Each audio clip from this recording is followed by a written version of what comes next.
Akkam jirtu kabajamtoota daawwattoota keenya OBN irraa sa'aatii kanaan isinitti himaa oduu waliin beezaa biyyi jalqaba oduu ijoo. Rakkoowwan akka biyyaa fi naannoo Oromiyaatti adda bahan saffisaan furuuf akka hojjetu koreen giddu galeessaa dhaabbata Dimokiraatawaa Uummata Oromoo beeksise.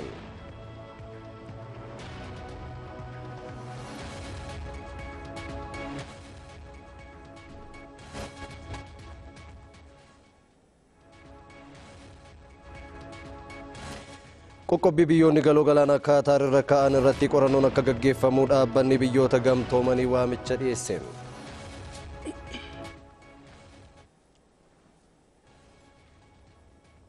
Amma oduu bal'inaan. Rakkoowwan akka biyyaa fi naannoo Oromiyaatti adda bahan saffisaan furuuf akka hojjetu koreen giddu galeessaa dhaabbata Dimokiraatawaa Uummata Oromoo beeksise. Walga'iin koree giddu galeessaa dhaabbata Dimokiraatawaa Uummata Oromoo magaalaa Adaamaatti taa'amaa jira. Balaayin haqnaa. Moonni gurguddoo iddoo olaanaa kennee fi irratti mari'achaa jiru waa'ee keessoo dimokiraasii keessoo dhaabaa waa'ee bulchiinsa gaarii karaa sassaabdummaa irratti qabsoo dhaabni keenya gochaa jiruu fi rakkoowwan kana wajjin wal qabatanii jiran haala itti qabsaa jiru akkamitti hiikaa akka jiru maalirra jiru yeroo ammas kan jedhu dabalannee tolaalaa jirra. Mariin koree dhaabbata Dimokiraatawaa Uummata Oromoo giddu galeessaa waltajjii cufaa yookaan argaa dhageettii miidiyaan alaa adeemsifamaa jiru itti fufeera. Dhimmoota ijoo irratti mari'atamaa jiru irratti miseensi koree hojii raawwachiistuu adda Dimokiraatawaa warraaqsa uummattoota Itoophiyaa fi dhaabbata Dimokiraatawaa Uummata Oromoo akkasumas kantiibaa magaalaa Adaamaa adde Adaanach Abeebee OBN addatti haasofsiiseera. Dhaabni ofii isaatii keessoonsaa Dimokiraatawaa hin taane alaaf Dimokiraatawaa ta'uu hin danda'u. Uummataaf Dimokiraatawaa ta'uu hin danda'u. Kanaafuu keessoon dhaaba keenya hammam Dimokiraatawaadha. Ilaalchonni adda addaa dhaaba keessatti akkamitti akka keessummeeffamaa jiran waggaa keessummeeffaman immoo kallattii kamiin akka qabsaa'amaa jiru Dimokiraatawaadha moo adeemsisaa miti jedhamee tolaadha. Kan sirriitti tokko lama jenneetoo rakkoo kana wajjin wal qabatu ilaaluu dandeenyeera jechuudha. Hooggansi sadarkaan jiru akkamitti hawaasa keessummeessaa jira kan jedhu dhimma utubaadha kan jedhan adde Adaanach rakkoowwan hirmaannaa qabsoo uummataan wal qabatan sirriitti xiinxalamaa jiru jedhan rakkoowwan jajjaboo bulchiinsa gaarii qucarsaniiru jedhamanii adda baafaman sadarkaa maalirraa akka jiranis sirnaan xiinxalamaa jiru koree giddu galeessaa kanaan jedhan. Rakkoon bulchiinsa gaarii gaaffileen uummata keenya dhimmoota gurguddoo qofa osoo hin taane guyyaa guyyaa waan jireenya isaa tuquu danda'u. Keessummeessuu irraa jalqabee balbala keenya akka gaggeessaa dhaabbata Dimokiraatawaa ofitti simannee dhaggeeffachuu gurra kennuu fi uummata kabajuu gaaffiin isaa sirrii isaa ta'u sirrii haa ta'uu baatu dhaggeeffatamuudhaaf mirga qaba. Dhaabni keessumsaa Dimokiraatawaa ta'e sadarkaa kanaan uummata kana gaggeessuu danda'uu qaba. Rakkoolee mul'atan furuuf waadaan hawaasaaf galame bakkaa bakkatti garaagarummaa akka qabu koreen kun hubateera.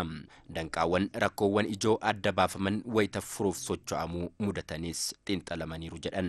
Kan ta'e mariin kun yeroo itti rakkoowwan kana dura mul'atan furuuf akka adda Dimokiraatawaa warraaqsa uummattoota Itoophiyaatti qabsoo cimaa keessa turame. Kanaanis yeroo itti hunduu ga'eesaa fudhatee irratti hojjechuuf ba'etti ta'uunsaa murteessaa isa godha jedhan adde Adaanach. Kan dhaaba keenya raawwatamu jira, kan akka biyyatti raawwannu jira. Gara lammaffaatiin immoo hoo ilaallu ammas rakkoon adda addaa jira. Hiikamuu qabaan jenneetoo kallattii keenya irratti walii gallee koreen adda addaas gurmaa'eetoo kan irratti hojjetu. Kun saffisuu danda'uu qaba. Lafarra harkifachuu hin qabu jechuudha. Kanaafuu yeroo gabaabaa kana keessatti yeroo uummanni abdii isa nurraa osoo hin kutatiin nu eegaa jiru kana keessatti rakkoowwan keenya amma addaan baafaman kana lakkoofnee deebisuu danda'udha. Wayita rakkoolee kanneen hiikuuf hojjetamus danqaawwan bitaa mirgaan jiran laayyoo miti. Fakkeenyaafis kan kiraa sassaabdotaa caqasan. Kanaaf ammoo tumsa hawaasa bal'aas gaafatan. Yeroo kanatti gargaarsi tumsi uummata keenya miseensa keenya baay'ee murteessaadha. Mariin koree dhaabbata Dimokiraatawaa Uummata Oromoo giddu galeessaa waltajjii cufaan adeemsifamaa jiru akkuma itti fufeetti jira. Murteewwanii fi kallattiiwwan jajjaboos ni dabarsa jedhameetu eegama. Lammiilee Oromoo buqqaan deebisanii dhaabuuf tumsi abbootii amantaa cimuu akka qabu pirezidantiitti aanaa fi hoogganaan biiroo qonnaa fi qabeenya uumamaa Oromiyaa obbo Umar Hussein dhaaman. Abbootiin amantaa Islaamaa godina Gujii fi barattoonni mana barumsaa qophaa'inaa gimbii lammiilee buqqaan deeggaraniiru. Yeroon toleera. Abbootiin amantaa aanaalee godina Gujii irraa walitti ba'an lammiilee Oromoo naannoo Somaalee Itoophiyaa irraa buqqaan deebisanii dhaabuuf birrii 200 arjoomanii hanga lammiileen kunneen jireenya amansiisaa eegalanittis cinaa jirraa jedhanii. Biyyan keenya kaawwamaa harkaan qabne kan moo yaadaan as jiranuu kana akka mana amantaa keenyaatitti irra deemnee funaannee qarshii 200 qabannee sanumatu guddoodhaa nama garaa wal yaadate waan jennu qabannee dhufnee. Barattoonni fi barsiisonni mana barumsa qophaa'inaa Gimbiis lammiilee Oromoo buqqaaniif birrii 100 deeggaranii jiru. Tumsi isaanii kan itti fufu ta'us dubbatanii.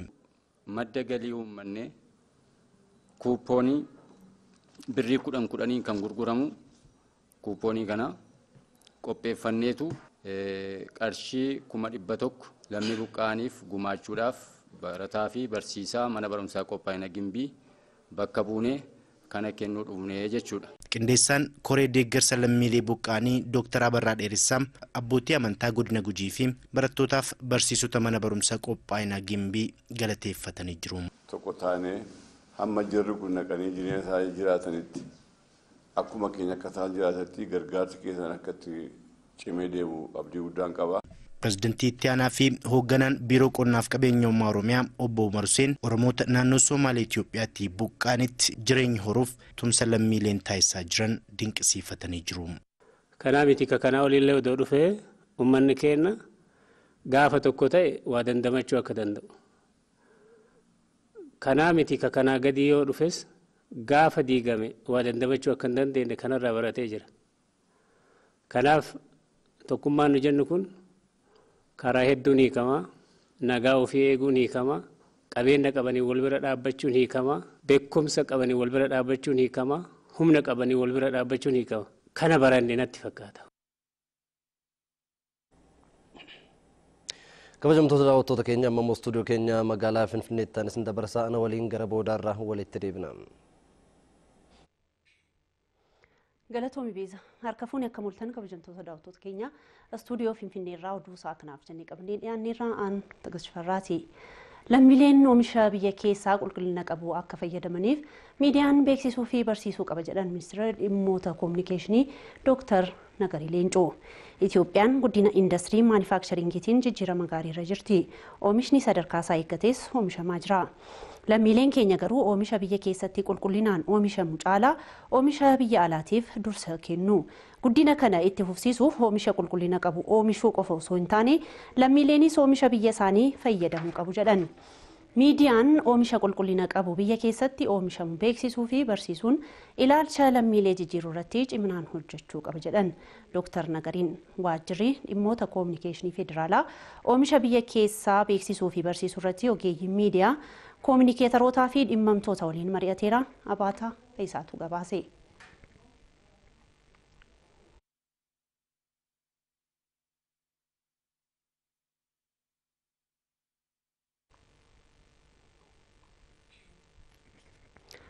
Yaa'iin idilee 30ffaa gamtaa Afrikaa Finfinneetti geggeeffamaa ture rakkoo tokko malee xumuramuusaa ministeerri dhimma alaa beeksise.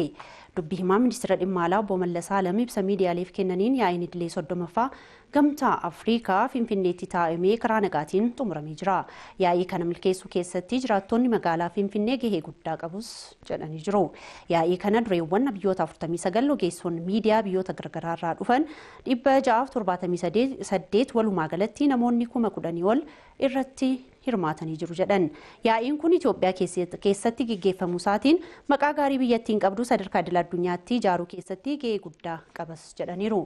Ajandaalee yaa'ii idilee 30ffaa gamtaa Afrikaa irratti mari'atame keessatti Itoophiyaan gahee olaanaa baatee jirtis jedhaniiru.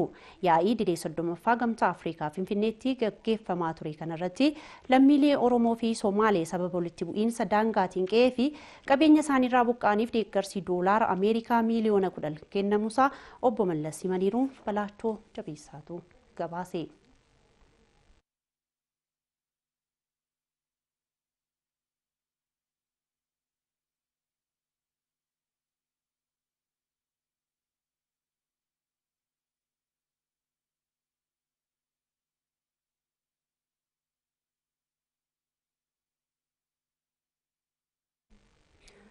mootummaa fi uummanni waliin ta'uun lammiilee rakkoof saaxilaman miiliyoona 5 ol ta'aniif deeggarsi taasifamaa jira jedhan Koomishinarri Koomishinii Hooggansa Sodaa Balaa Oromiyaa Makonnin Leenjisaa. Tumsii mootummaa fi uummanni qindoominaan taasisaa jiran cimeetti fufuu qabas jedhan Koomishinarichi dhimma kanarratti OBN'f ibsa kennaniiru. Gabaasa dabalataaf Abataa Feesaa.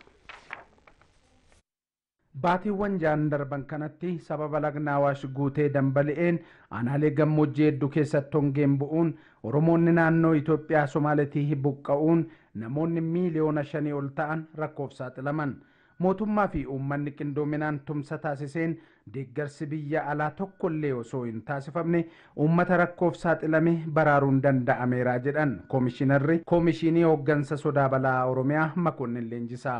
Rakkoon kun bal'inaa qabaatu malee qindoominni sadarkaa naannoo Oromiyaa hooggansa sadarkaa naannoo irraa kaasee akka gandaa jiru hawaasa wajjin qindoominni jiru immoo rakkoon kun miidhaa lubbuu namaarranis utuu hin qaqqabsiisin akka jala baanu ta'ee jira.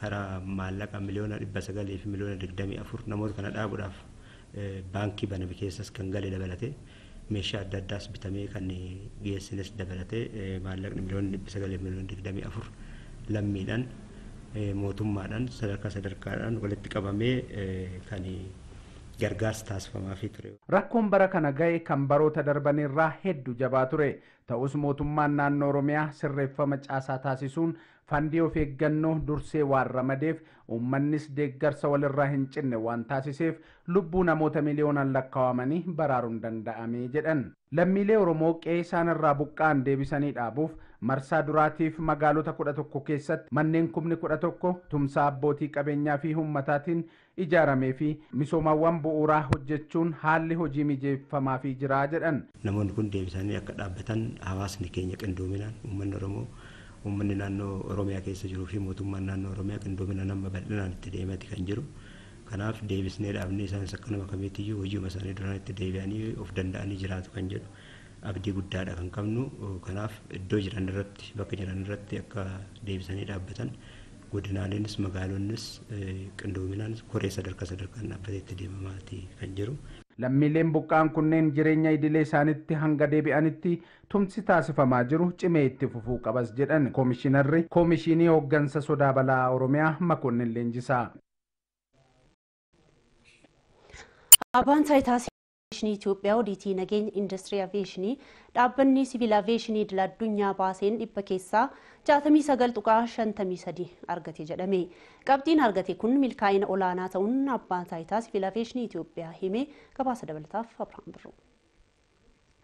Abbaan taayitaa siviil aviyeeshinii Itoophiyaa qaama nageenya aviyeeshinii akka dhugoomu sararoonni balali'iinsaa biyya keessaa fi idil addunyaa tajaajila akka kennan mijeessu seeronni dambiiwwanii fi qajeelfamoonni tajaajila aviyeeshinii hojiitti akka hiikaman to'achuuf gaafatamni kennameefidha. Damee geejjiba qilleensaa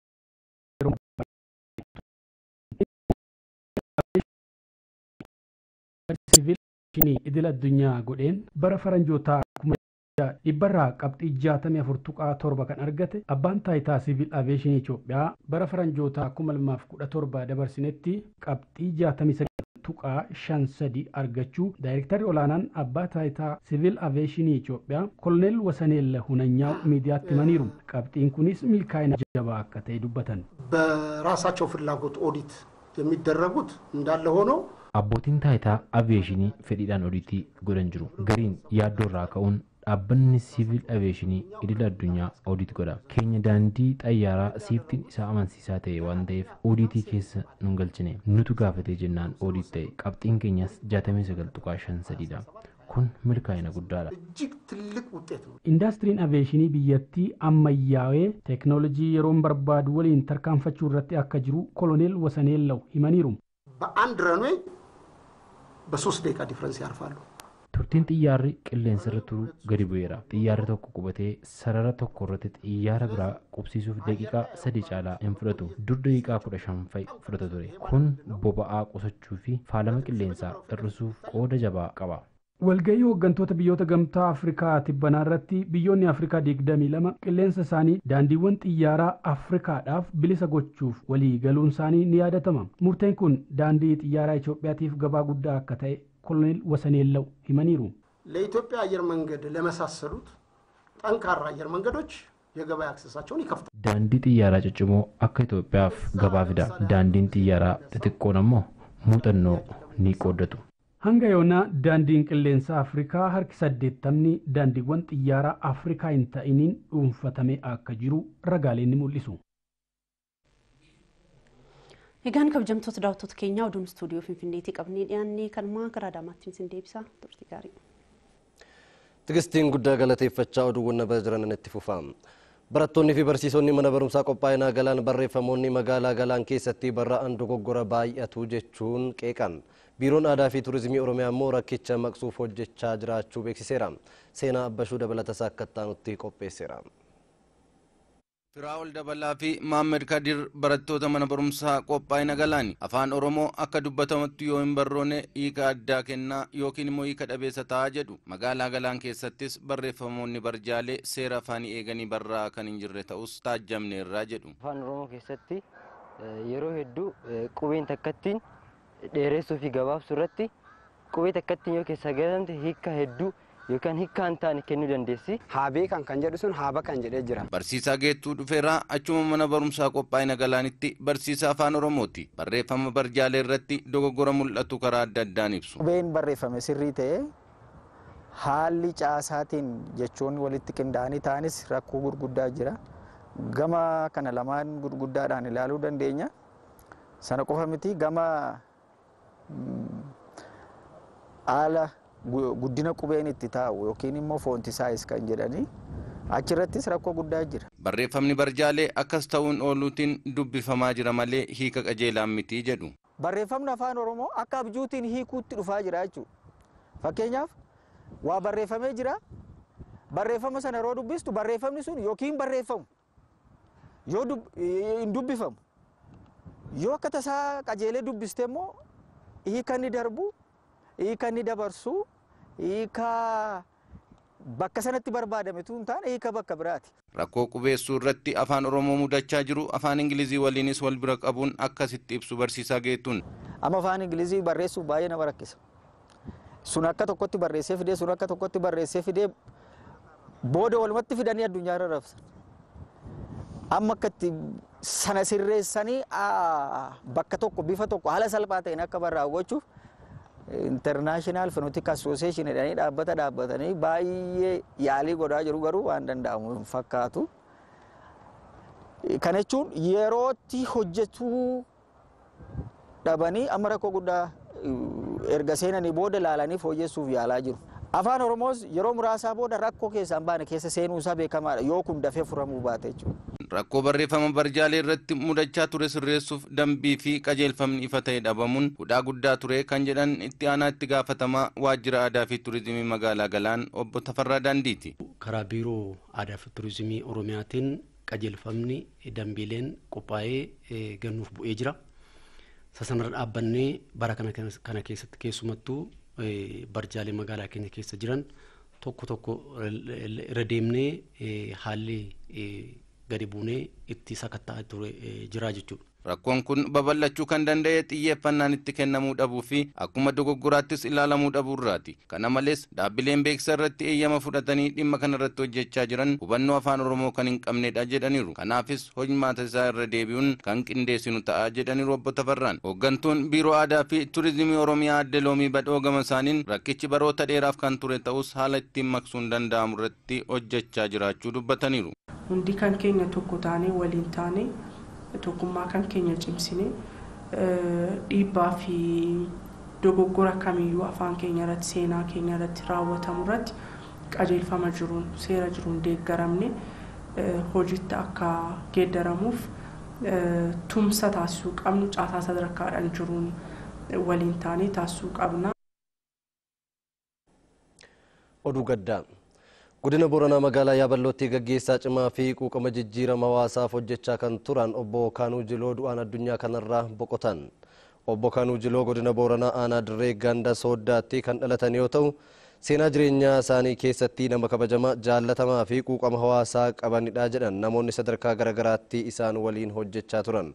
Obbo Kaanuu Jiloo bara 2003 yeroo bulchaa godina Booranaa fi miseensa caffee turanittis nama mirga saba isaa eegsisuuf qabsaa'aa wareegamaa fi aarsaa guddaa kaffalaa turanii fi hawaasa birattillee kabajaa fi jaalala guddaa qabanidha jedhan. Obbo Kaanuun dhibee isaanirra tureen yaalamaa turanillee amajji 23 bara 2010 umurii 42tti du'aan addunyaa kanarraa boqotanii sirni awwaalchaa isaanii magaalaa Yaaballoo iddoo mooraa siidaa goota Oromoo Shaalaqaa Jaatanii Aliitti raawwatamee jira.